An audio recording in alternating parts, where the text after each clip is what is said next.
Good evening and welcome to Creative Conversations. I'm your host, Matthew Arkin, and I am so excited about tonight's episode because I'm welcoming to the show one of my very dearest friends for a very long time, the incredibly talented author, Heidi Mastrogiovanni, author of Lala Pettibone's Act 2, a comedic novel, finalist for the Foreword Reviews Book of the Year Awards. Also author of the sequel, Lala Pettibone Standing Room Only, and the prequel in the trilogy, Lala Pettibone Curtain Up, will be released next year. And I'm so excited to welcome to the show Heidi Mastrogiovanni. But before I do, I want to show the covers of her books. They are as vibrant inside as they are on the outside, as is my very good friend, Heidi Mastrogiovanni. I'm so nervous and excited. I can't even pronounce any English words anymore. Welcome. Thank you so much. And thank you for that really lovely introduction. Thank you. Of course. May I ask, how do you pronounce your last name? Is it Arkin? Arquino. Arquino. Heidi Mastrogiovanni. Hi. Hi. You're across the country. I am across the country. Yes. It's a little bit of hell getting here. It was a little bit of hell getting here. It's not hell being here, but oh yes. I have my vodka. Actually, it's just water. But I wish it was vodka. I know, but you're driving and I'm not. That's right. So I want to talk about writing in general, but first I want to talk about your amazing books. First of all, let's talk about great first lines. Okay? The Ides of March were... It was the worst of times. Sorry. Is that yours? No. Wow. I mean, I knew you were my old friend, but I didn't know you were that old. Long-standing. Right, long-standing friend. Yeah. Here it is. Okay. The Ides of March were about to slap the stuffing out of Lala Pettibone, and she didn't see it coming. Not at all. A great first line, pulls you right in, but it also, that first line of chapters drawing you in and keeping the story moving goes throughout both of the novels. I love your transitions. Thank you. That means the world to me. I learned the vital importance of earnest transitions from my screenwriting mentors. And I then clearly, if my transitions speak to you, then it applies, I think, to writing in general. Absolutely. But you don't have any hopes or desires that these would possibly be turned into movies, do you? Or like a limited series on Netflix. Oh no, don't talk crazy, babe. What? No, it never. I didn't even, until you just said it, it didn't even enter my mind. I also want to talk a little bit about great prose, because it's not only the transitions, some of the stuff in those chapters after the transitions is also pleasant to read. Such as this little tidbit. Lala avoided having to engage in additional dialogue about how awful she looked by making sure that her mouth was full of snacks whenever anyone approached her. For dramatic effect and to bring herself a tiny shred of amusement, she would start speaking in response to anything someone said to her and then instantly pretend she was nearly choking because the inconsiderate person had forced her to try to converse while she was shoving food in her maw, which of course necessitated gulping down big swallows of wine and refilling her cup so she could save her own life by administering a kind of liquid Heimlich to herself. A liquid Heimlich. Thank you. I'm just going to thank you all the time because it means a lot to me, Matthew, because I love your writing. Hold on, audio visual. Oh, Jesus. My signed copy. Wait.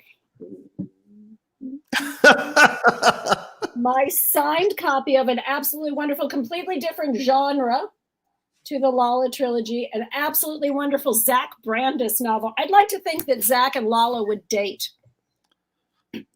Oh, yes. Date. Yeah. And if they had gone to college together, as you and I did, as we did, yeah. But for another time. For another time. Overlapping only slightly because you're so much younger than I am. Oh, so much. Yeah. Talking about the chapter transitions, there's another one I want to bring up as an example. Years later, Lala would be convinced that Helene must have known how vulnerable and overly excitable Lala was back then. And that was not only a great chapter transition, but I kid you not, the timing of it was, I had finished the previous chapter and I said to myself, I am loving this, but I'm hoping there's a little conflict coming soon. And literally that was the next line that I read. Yeah. And I went, oh goody. So the pacing and the structure of both of the novels is just spectacular. I'm honored and delighted that you think so. And God knows, Matthew, we've learned this. If anyone took an introduction to writing class, you gotta have conflict or there is no story. Yeah. But also, I it's not all praise. I'm not just going to shower you with praise. I do want to talk. Why not? I do want to talk about the worst title ever. What? The worst title ever is Copenhagen Pardons No One. Not your book. Your book has a wonderful title. I completely forgot. Your book has a wonderful title. But Copenhagen Pardons No One, which is a book written by somebody else in your book? Do you want to put that in any context at all? No, it's just, it's a book written by somebody else in your, because I don't want to give too many spoilers. Okay, all right. But that as a title as a book in a series, series having to do with European capitals. Exactly. That's the Copenhagen Pardons No One. And then let's talk about the worst writing ever. Oh, is it that D'Artagnan when he reads at the reading, the kid? May I read the passage? I want you to, please. Thank you. I actually read this to my mom earlier today. Oh, it makes me laugh so hard. There's it set up the scene for us. So Lala has had to, for various reasons, she has to start her whole life over. She has to move from her beloved island of Manhattan to Manhattan Beach, California. And she is asked to participate in an evening of readings at a local bookstore. And one of the other readers is a kid who spells, I think he spells his name is D'Artagnan, but he spells it phonetically. And he's reading from his extremely successful novel.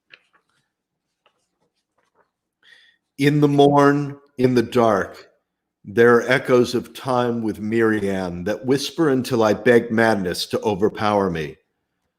But then this morn, my comrade, Rothal of the Unicorn Leagues, reminds me that on this day, we fight the united armies of Strobel and Lulilard. This day, we fight the darkness. This day, we fight for the good. This day, and here he paused. Seriously, shoot me now, Lala thought. We fight for our lives. I'm sorry. I feel so awful laughing at my own stuff, but thank you. But it's spectacular. Oh my goodness. I have so much more to talk to you about, but we have some questions already. What? We have some questions.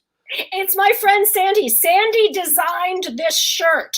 Oh, well, please show it to us because all we see are shoulders. Okay, I'm going to see if I can do this without making it an exclusive, No, you can't. Just go right ahead.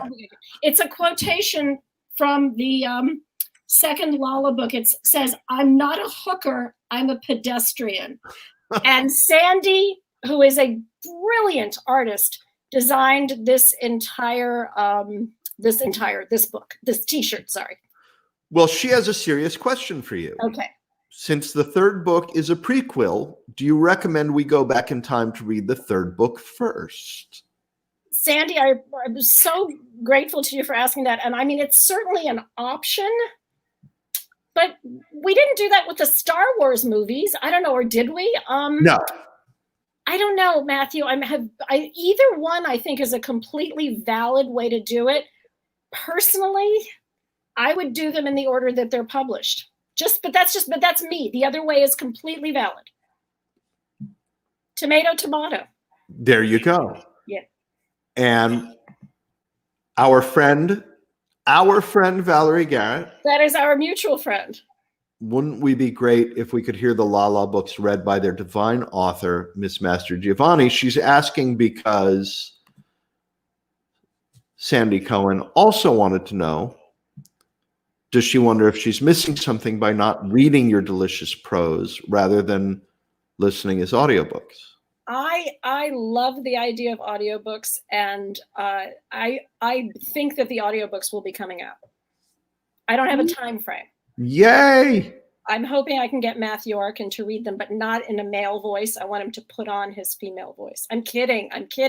We need more jobs for women. We need more jobs for women. Yes. Yeah. That's great. Let's see. What else do I want to say about these wonderful books? The second book, I had a question. Why in the second book is Lala suddenly Jewish? She was Jewish in the first book. There's so many more Yiddishisms in the second book.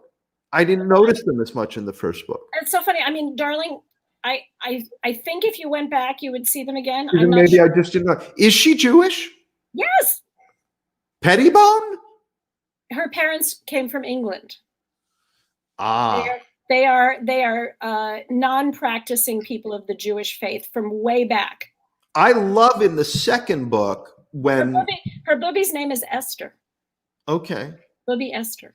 I love in the second book when somebody from France tells her what her name means. Pettibone. Yes, small good. Small good. Which is funny because I thought it meant something completely different. Did you? Small bone. But that's just where my mind goes. This does, and we love that about you. What can I tell you? I thought it was, French for small penis, but what do I know? Darling, I think the word for penis in French is bite.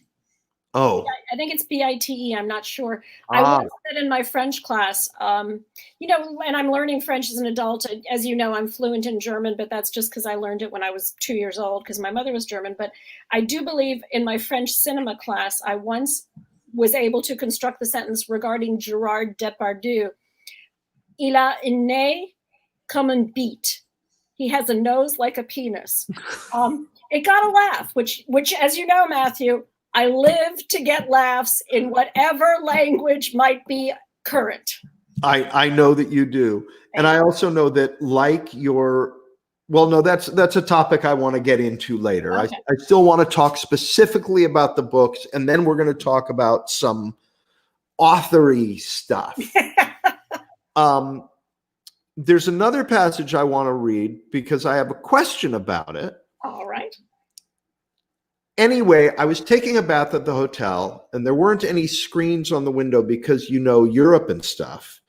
And this huge fly comes buzzing in. The poor thing starts frantically bumping into the walls, and of course, I immediately feel sorry for it. So I'm thinking I'll get up if it doesn't find its way back to the window soon, and I'll just herd the big beast outside. So it gets back to the general area of the window. So I'm thinking it's going to be fine. And the stupid insect is hitting the wall all around the window, and it's going everywhere right next to the window. And I start yelling, "It's right there, you idiot. Just move over 1 inch. It's right there." And it's great subtext related to what's going on in the book right then. And we're going to talk a lot about subtext, one of my favorite topics in the world. But I have a question. Is this a reference to one of my favorite poets who one of my favorite poems by one of my favorite poets who didn't teach at Wesleyan, but he read at the Honors College many times when we were there. The Richard Wilber poem, The Writer. Do you know that poem? Well, I so appreciate you giving me way more literary substance than I clearly deserve, because I, of course, know of Richard Wilber, but no, I don't know that poem. And I'm getting a vague memory, because many of my memories are vague. Do you have a story about him that I remember hearing? I had the great good fortune to have dinner with him one night, because he it's funny how I got first, he sort of was the beginning of my true my grown-up appreciation of poetry, because there was a young woman who had my eye, as they say, and I asked her out one evening, but she couldn't go because Richard Wilber was going to be reading at the Honors College. This was my sophomore year, I think. And it will give you an idea of how desperate I was for this young lady's attentions, that I thought, oh, I would love to go to the Honors College and listen to some old guy read poetry on a Friday night. That's what I want to do tonight. So I went, trying desperately to impress her, and sat there in the audience sobbing when he was reading his poetry. And then years later, Tony Connor, who you know, another professor there, I think it was 2 years later, Wilber was coming down again to read at the Honors College, and Tony knew that I was a huge fan and was having dinner with him afterwards and invited me out to dinner with them. So it was just the three of us. And it was an evening I will never forget, because when your heroes turn out to be as wonderful as you want them to be, it was that kind of evening. Lovely, lovely. But I read this passage and I thought, Heidi is referencing that poem. I will have to read that poem. It's a spectacular poem, and when you read it, you'll know why I thought you were working it in there. Wonderful. I look forward to that. Should we go to the now? I'm a very tough guy, as you know, like hard-hearted. I don't like animals. No, and you're also so harsh with your son and daughter. It's like, it's like Joe Kennedy. Well, no, not with them, but you know that I'm great with them, but with everybody else, I'm a little bit old and bitter, and I've kind of. Matthew, I seriously, the reason I was being sarcastic is I do not for a moment think of you that way. Yeah, well, you just don't know me that well. I'm bitter and given up on romance. Oh, stop, please. And there were 3 times in the second book that I cried. No, stop. Are you? Oh gosh, I think I know one. I can't say it though because it's a spoiler. I don't know if this is a spoiler though. The first one that made me cry, I think, happens on the airplane. That's not the one I'm thinking of. This one, I think I can read without it being a spoiler. I think you can do that just fine, and I appreciate you doing that. Thank you, darling. So there's a moment where Lala is sitting on a plane journey next to a woman and her daughter get on the plane, and they're not getting along. And the daughter sits next to Lala, and the mom sits across the aisle and goes to sleep. And Lala has this wonderful conversation with this young woman. And at the end of the flight, tells the mother what a wonderful conversation they had. And she's, Jennifer is the name of the mom. And the passage reads, Jennifer gave Lala's hand a grateful squeeze and rushed ahead to catch up with her daughter. Lala watched Jennifer put her arm around Bethany's shoulder, and Bethany put her arm around her mom. Lala watched them lean their heads together as they walked out. There was a little more at the beginning of that I forgot to put in there, where she tells Jennifer what she has to tell her, and Jennifer responds something to the effect of, thank you, I often forget that. And it evoked my daughter and my feelings towards her, and my daughter and her mom will have these things where they're just like bam, bam, bam, bam, bam, and then they're like woo, woo, woo, woo, you know, and that you just evoked it so beautifully, and that made me cry. And then the other two things I think are spoilers. Yeah, I'm thinking of one that involves 4 legs. No. Oh, no, okay. So that one makes me cry, but you're not like that about canines. So no, okay. No, there's not. No, no. Okay. You know, Sounder. You laughed, you cried.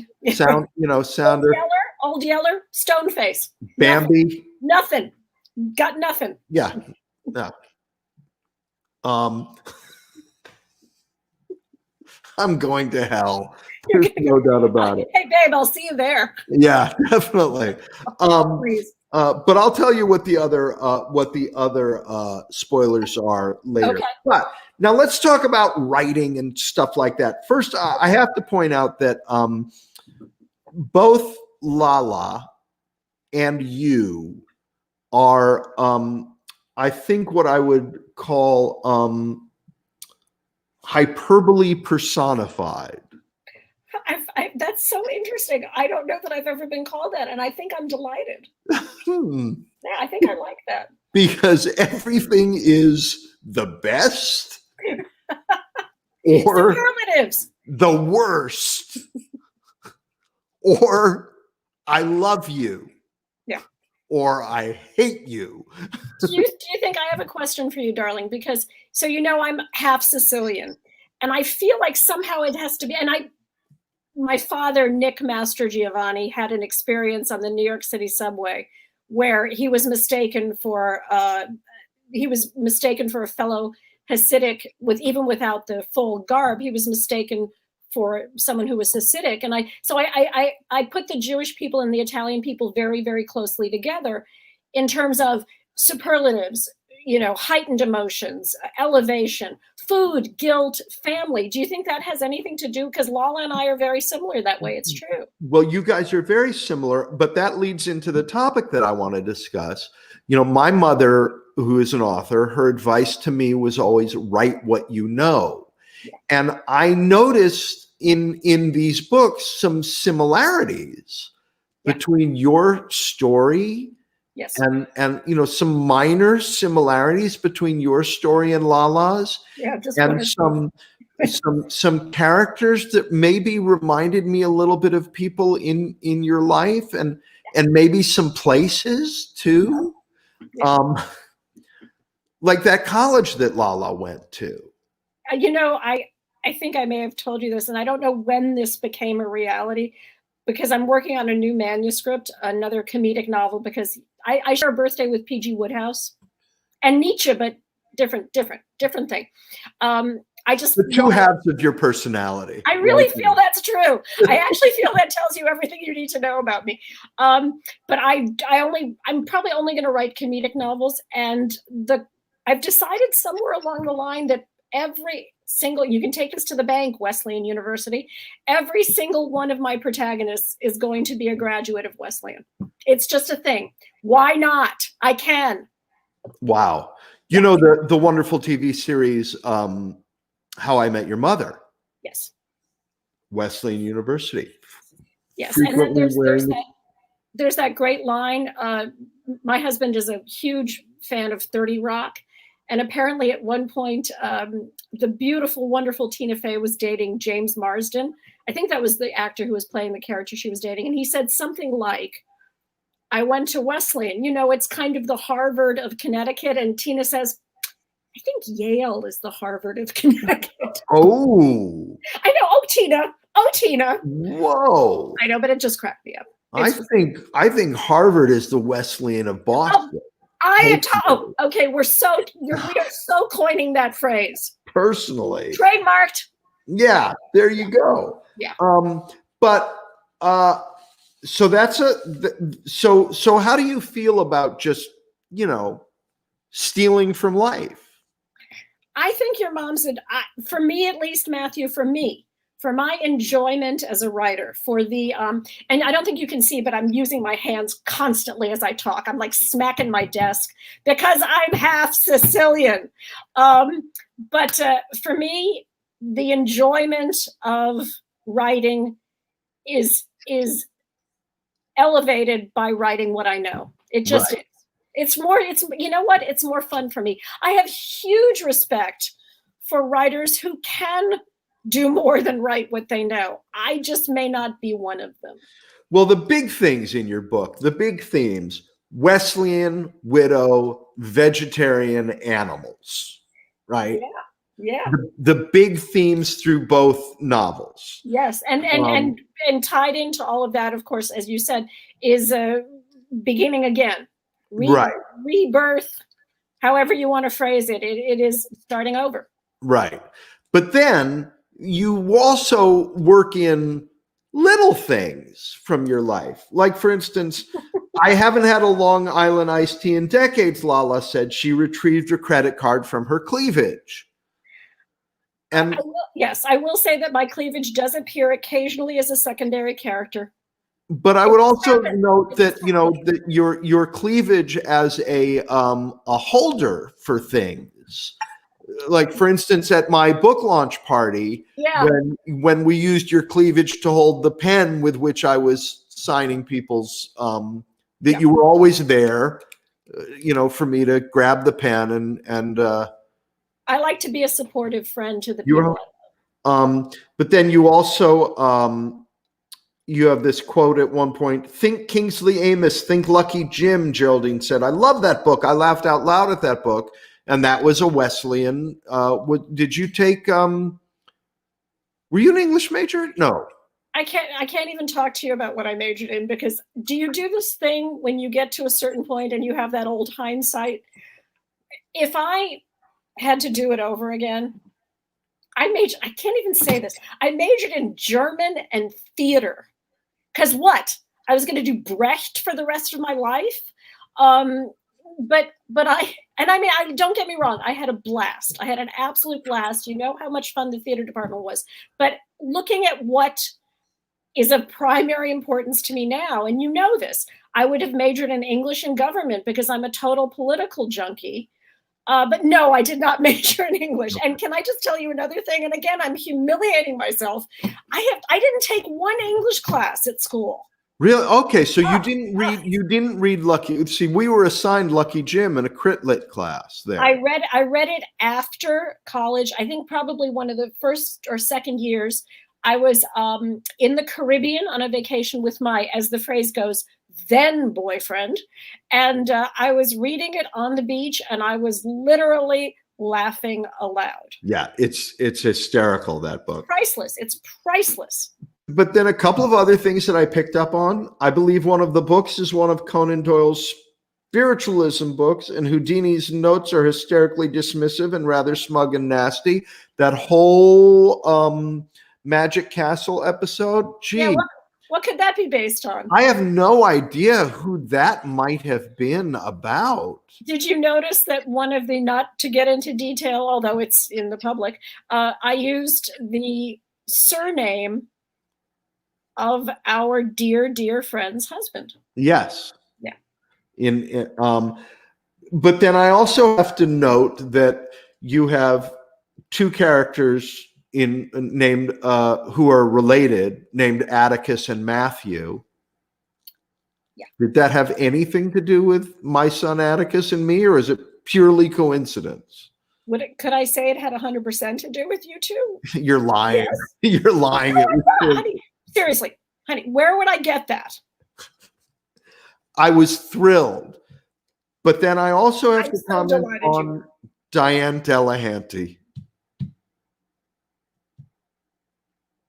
Okay, I'm going to just say this, okay? You don't know who Diane Delahanty is? No. She's a character in your book.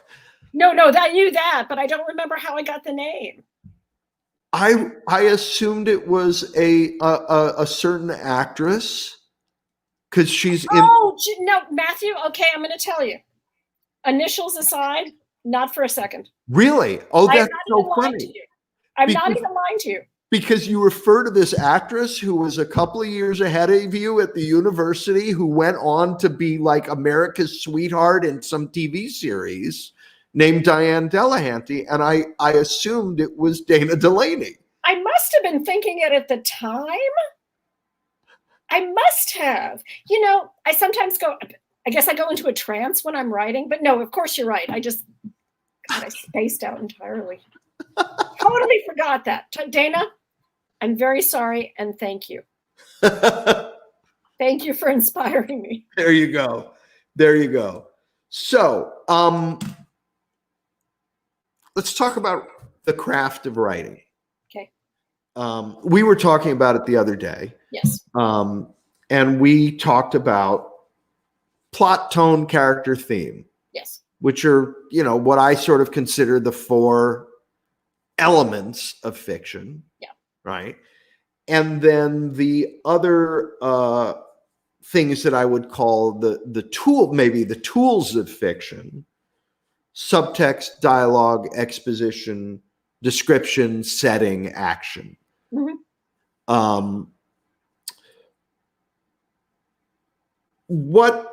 When you're sitting down to write, what guides you first? A plot idea, a character idea, a thematic idea? That's a great question, and it really, really depends. I tend to be pretty character and dialogue driven.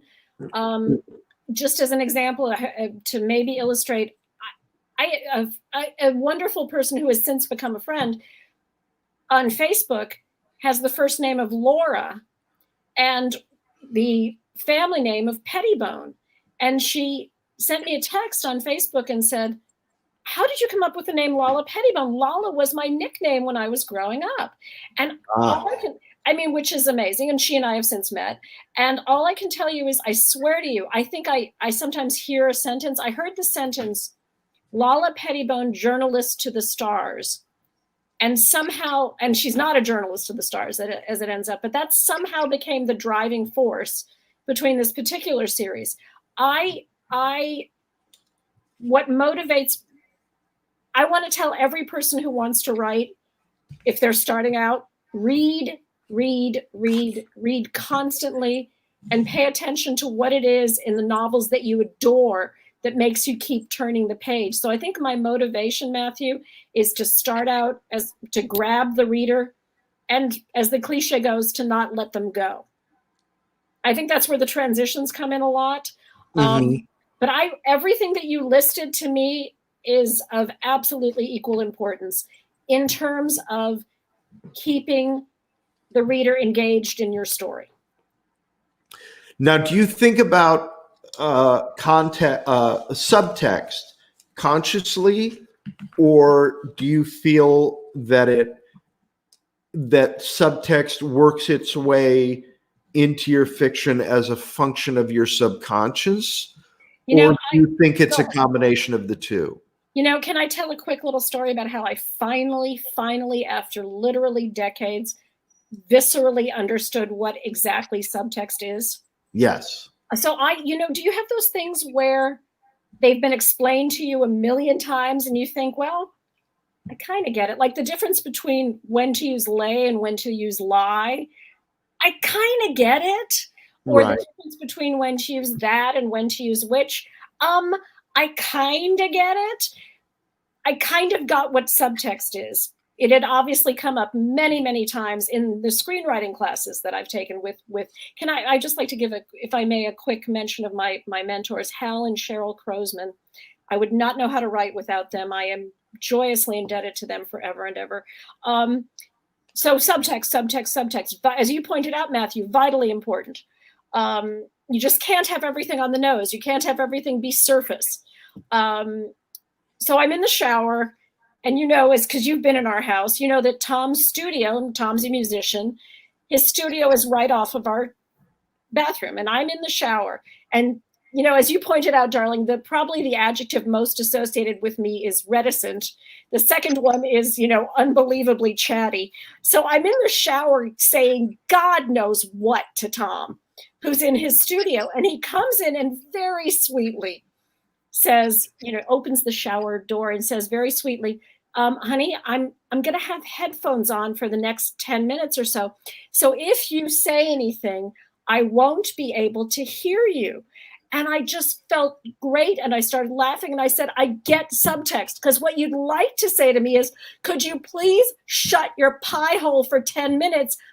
But you can't, because I'll be furious. And then I got subtext. And I think I think it can come subconsciously, but I also think your job as a writer is to always be aware of it, to look for openings and to have it. Okay. Well, but that's a particular kind of subtext. Indeed. Which I actually, with my film students, yes, I actually tell them, I say, that's not, when they bring that in, I say, that's not subtext. That's lying or being passive aggressive. That's saying that is consciously saying one thing and meaning another. I would refute that to an extent, but we'll see. Or we can call that a type of subtext. But what I'm talking about when I talk about the what I would call a deeper kind of subtext. Okay. And there are two that I characterize them as character subtext and authorial subtext. Interesting. And by character subtext, what I'm talking about in terms of dialogue is, and an example I use all the time with my film students is the phenomenal scene in Sideways, when Giamatti is talking to Virginia Madsen's character, and Virginia Madsen says, "Why are you so into Pinot?" Do you know this monologue? I don't know the monologue. And he goes off on this monologue, and he says, "Well, it's a hard grape to grow. It only thrives in these little corners of the world, and it needs constant attention. And if it doesn't get, care and attention, it's nothing. But if it does, the flavors in it, and he has no idea that he's talking about himself." That's a great example. When Tom says to you in the shower, "I'm putting these on," but wants to say, "Shut your pie hole." Yeah. He is saying one thing and meaning another. Yes. Consciously. Yes, as opposed to being unaware. As opposed to, so that is now, and then there's another example that I give from the film Crazy Stupid Love. Do you know it? I do. I haven't seen it in a while, so I forgot a lot of it.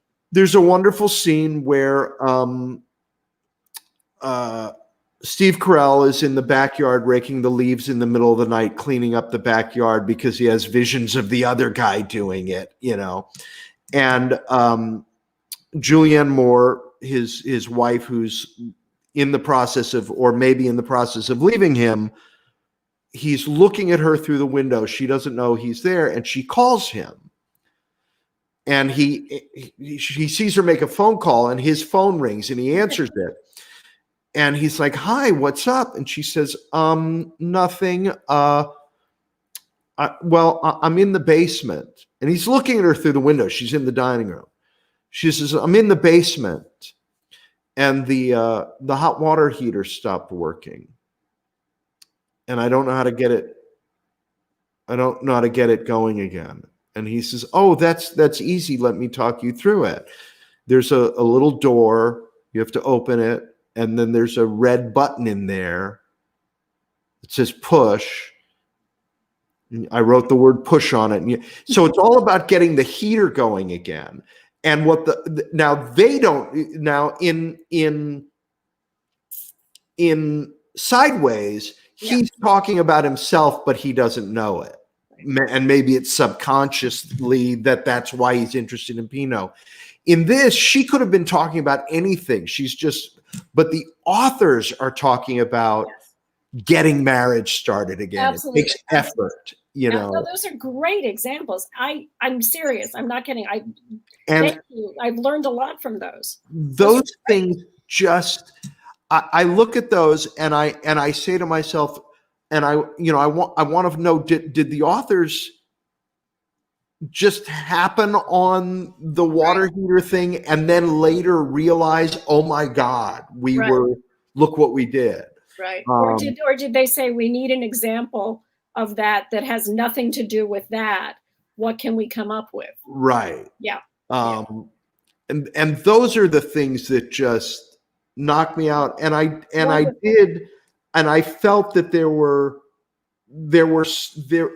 like your moment of the talking about The Fly is very clearly one of those. Yeah. And there's another moment where she's talking about trying to get to the Hollywood Bowl. Yes. Both these things actually happened to me too. Of course. Well, I didn't know about the Fly one, but I did figure the Hollywood Bowl was. What are the odds? You know how it is to park at the bowl. Come on. Yes. Yeah. I also love your great LA observation. Are you kidding me? Lala asked, didn't you two walk when you were in college, like a lot across campus and everywhere else and stuff? Because I just remember walking everywhere at Wesleyan. What else could we do? Of course. Did you have a car? Did you have a car when you were an undergraduate? I did have a car. You did? You're so cool. I didn't. I did have a car. Sheila Spencer asked a good question. Did the heater story happen to one of the writers? Watching an interview with Ed Begley Jr. and it was very poignant, and he was talking about getting a divorce, and he said, we had this horrible, horrible fight. I want to say it was about a renovation to the house. And he said, of course, the fight had nothing to do with renovation to the house. Yeah. The things that you say when you can't say the things that you want to say. Right. And those are the places where I think like we have subtext in real life that is authorial, that does translate, because we don't know that we're not being a passive aggressive. We don't know we're saying shut the hell up. I usually just cut straight to shut the hell up. I love that about you. There's no, you know where you stand. Oh, shut the hell up. Oh, shut what up. What do you think people should do who want to do what you do? You dreamed all your life of being a writer, of having published books, as Lala did, and now you have published books. I would not do what I did, which was futz around for years. I would immediately take a writing class. If you're in college, I would do it as an undergraduate. If you're out of college, I would, there's so many resources. I brought my books that I think you have to have on your shelf. But no, I mean, Matthew, what I would do seriously is I would take writing classes with teachers, authors who I respect.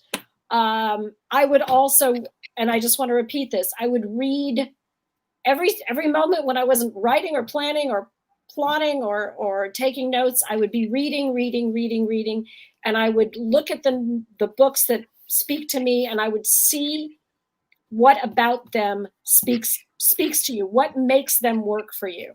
That's so interesting you say that. So you seem to think that writing is a craft that you can learn and get better at, that you don't just sit down and do it and write a novel, never having read one or really thought about it before. There is somewhere in the ether, the first novel that I wrote. And if you wanted to torture me and get information out of me, and here I am confessing this, all you would have to do is sit me down and start reading it aloud to me. And then I would say, I will tell you anything you want to know. Well, I'm so looking forward to this. Please just stop. Please don't read any more of that drivel. So yeah, and by the way, you know that I'm the most gullible human being in the world. And I literally was temping in New York City years ago. And a friend of mine was at the same place. And he said to me, and I mean this, I'm not making this up. He said, there's no such word as gullible in the dictionary. If you go get one and look it up, it's not in there. And I swear to you, I was walking down the hall going, I'm sure that's not true. So when you started saying that, I went, yes, Matthew, that is You what I can. think. I think you, yeah. So yeah. Yeah. You know, I have to, can I show what books do you love to read? Books that inspire you as a writer. That's, by the way, this is someone who I went to Karen, I want to say it was high school or maybe junior high, might have been junior high in Westport, Connecticut. And she's a wonderful author. The book that most inspires me, probably the work of fiction that most inspires me, probably has to be The Count of Monte Cristo. Not at all in my genre, but I love it. P.G. Wodehouse, literally anything by the Jeeves and Wooster series, please. So brilliant. Kingsley Amis, absolutely. In terms of your soul and the craft of writing, you know this one, honey. You know this one.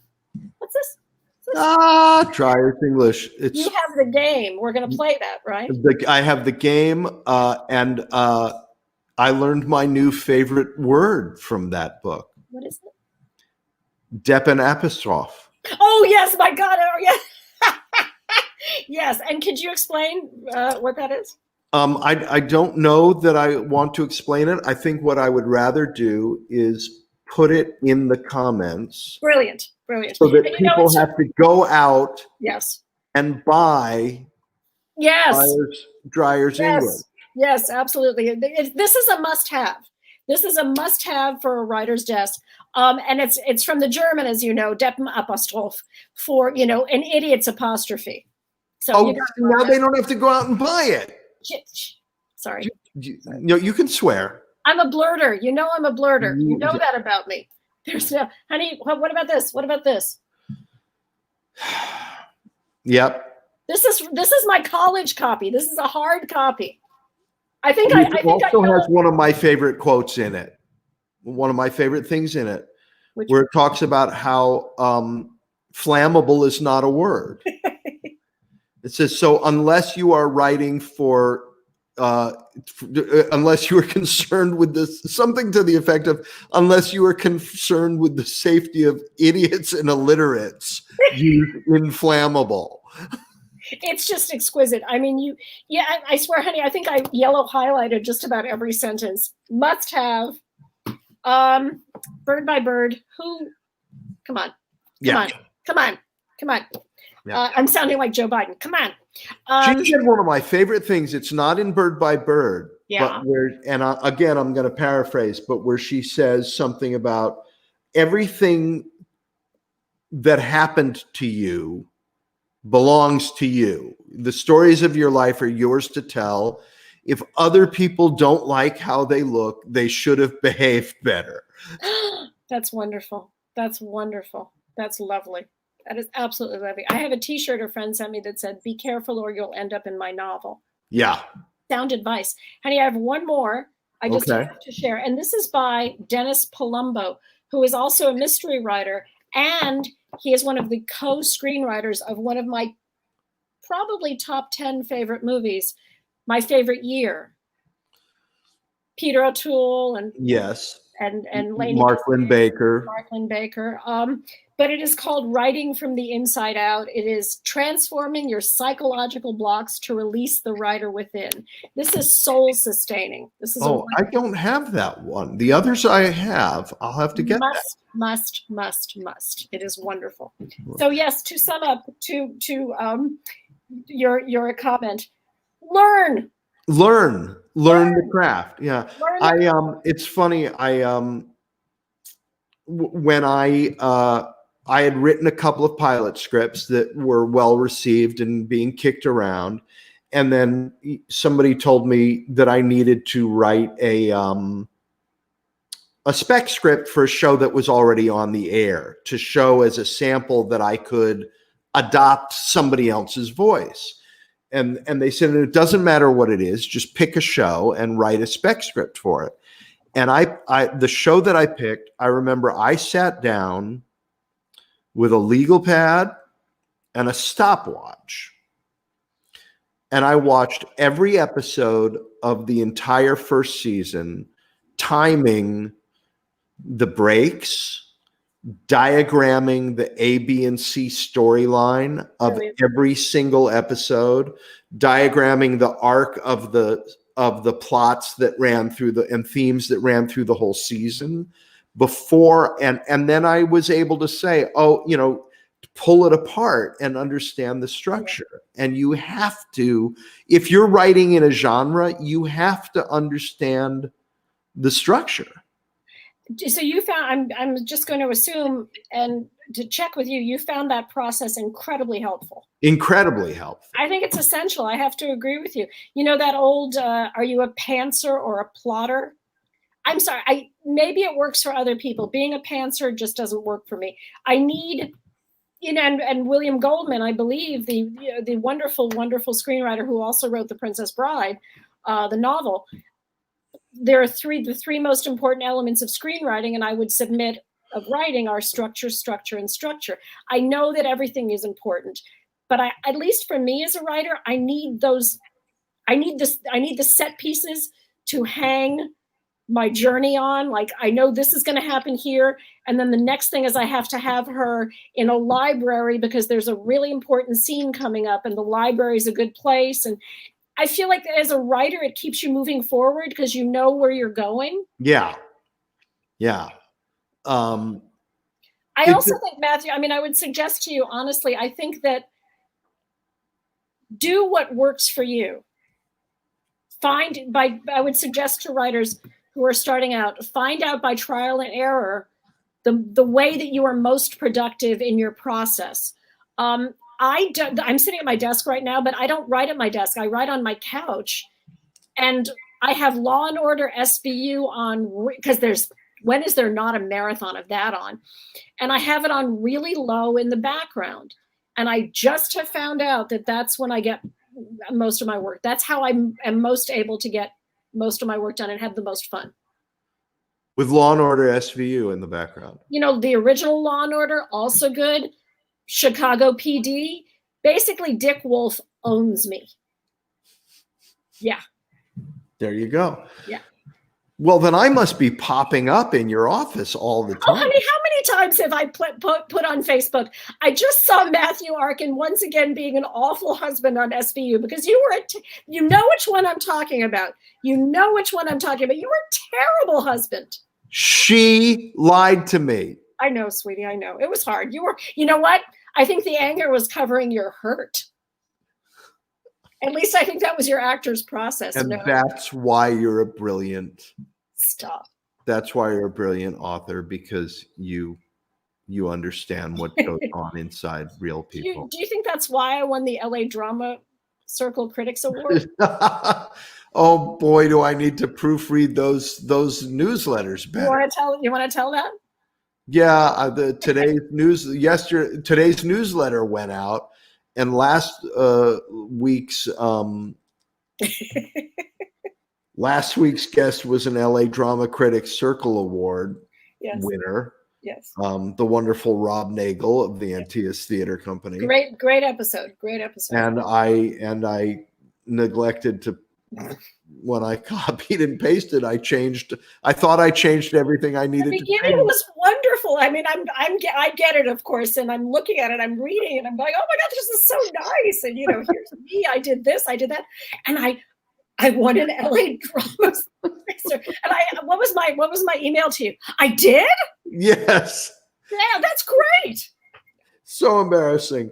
Oh, please, I was cracking up. Now, here's one other quote from the book that I want to read, because this is one of the reasons I love you for a lot of reasons. Ditto. But this one perhaps most of all, and I know that it is a reason why other people might hate us, where you say, I know language evolves, but I really wish it didn't. Yeah. For me, language evolves is just another way of saying what used to be wrong is now going to be right, because we're too lazy to make the effort to maintain standards.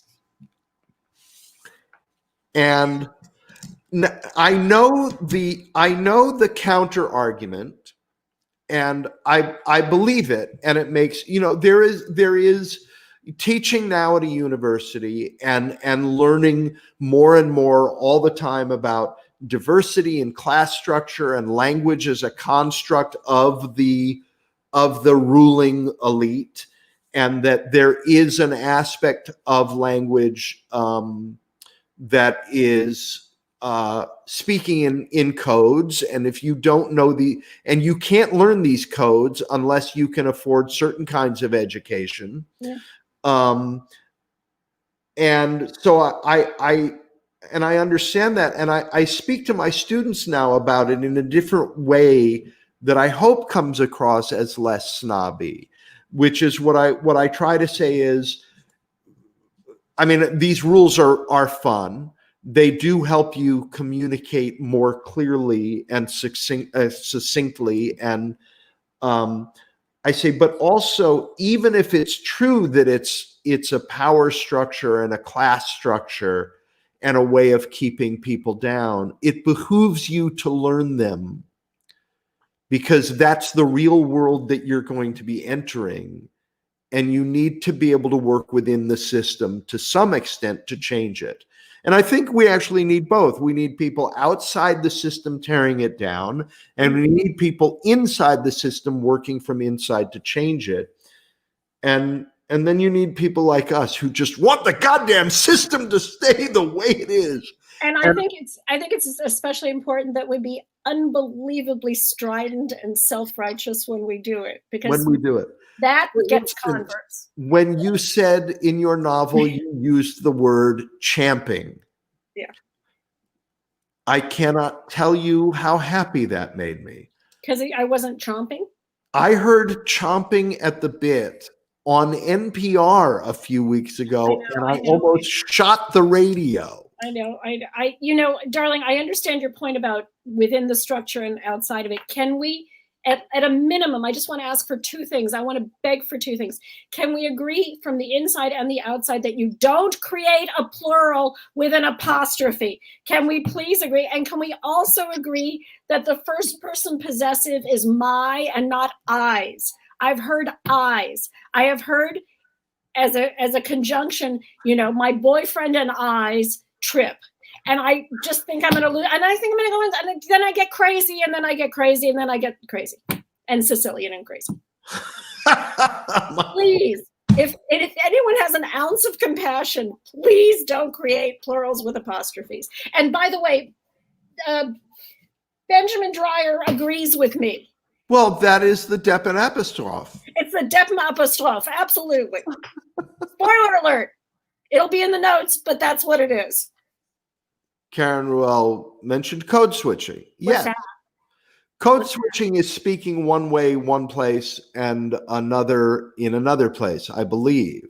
Is it just speaking? Because writing is a different thing. I mean, speaking is important too. So I think it's writing too. I think there's an aspect. I'm not really up on code switching, but I think where I first became aware of it was when people were criticizing Obama for using different language with different audiences. Okay. But again, I just want to come back to, in the midst of all of that, aren't certain things just currently wrong? Grammar, yes. Syntax, spelling. Yes. That's all I'm saying. That's all. Y-O-U-R is a different R-E. Your hilarious has me thinking my hilarious or his hilarious. Well, I was talking about your hilarious. Because your hilarious is very different than my hilarious. Very. I love that. I love that about us. So to get away from literature for a moment. What? Okay. You do some other things that I think you need to tell us about. You have a podcast. Yes, it's so much fun. And you know that one of our fellow graduates, actually the person who is the reason that you and I are friends, he and his lovely wife, Chip Phillips, and his lovely wife, Julie Perkins, are our voice actors. And it's called Movies Not Movies. And I get to do it with I want to, again, just hit it off immediately via Chip and Julie, the wonderful James Napoli, the author of the Dictionary of Sarcasm. And let me just say our trips. Oh, really? He was? Honey, Matthew, you know how there are double negatives? Yes. You know that there's also such a thing as a double positive. Do tell. Yeah. It's one of my favorite things in the whole world. That's great. I do. I love that. It just that'll bring a smile to me the 500th time as much as it did the first time. I'm like a 2-year-old with that. But it's so much fun. We review. James and I are co-hosts, and we review movies that don't exist. And we interview the people who made them who don't exist. Like one of them was called.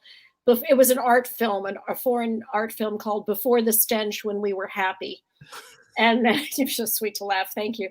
And we also have The Shark Whisperer. And there's a movie. This is one of my favorites. There's a movie called Oh. And the entire dialogue of the movie is Oh, uttered by varying characters to varying degrees of communication. So it's so much fun. And I would obviously love for everyone when you're sitting home or you're driving, who knows where, to listen to it.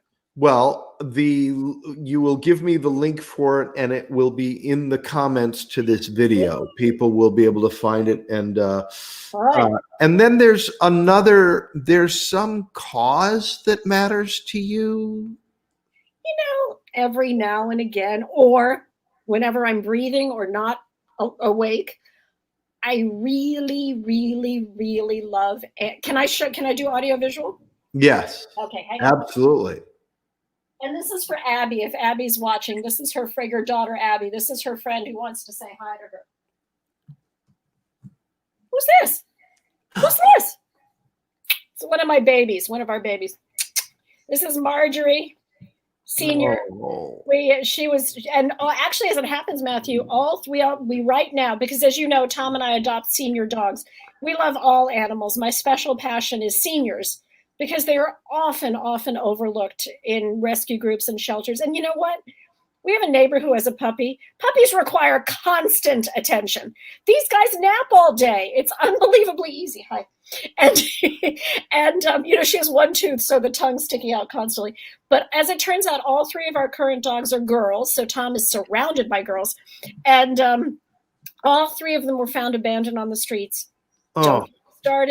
Don't get me started. Wow. Marjorie and our miniature pinscher Tallulah were not spayed. They were in bad shape. So I think they were either dumped by a backyard breeder or escaped. And so I volunteer with 2 rescue groups, and one for cats, one for dogs. And if you know, Matthew, if you had to say to me what means the most in the world to me, kindness, decency, honor, translating for me to being a Democrat, being a feminist, and being an animal rescuer. Okay, she's had her moment in the spotlight. She's going back to nap. Okay, now I kind of, I'm getting to the point where I want to nap all day. So will you adopt me? Yes, I will. Honey, you know what we call where we live, right? You know what Tom has christened it. Yes. We actually live in Atwater Village. But you know that to us, it's Mattwater Village. Mattwater Village. I guess I'm going to have to get an apartment there someday. I just have to live there. This is not open to debate. Yes, you must. Okay. Yes, you must. Well, as soon as my screenplay sells, I'm back in, I'll be back in LA. Cannot wait. Can't wait. When my screenplay sells and there's a vaccine, I'll be back in LA. You are much missed, but I also can't wait to read your screenplay, which you could just send to me because we have that capability. Oh, I'll send it to you. I hate to ask people to read things. Okay, I hope that doesn't include me.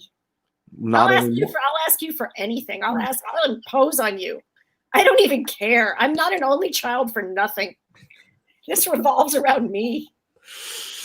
Oh dear. I think have I covered all my big questions for you? I think I have. Wow. Yay.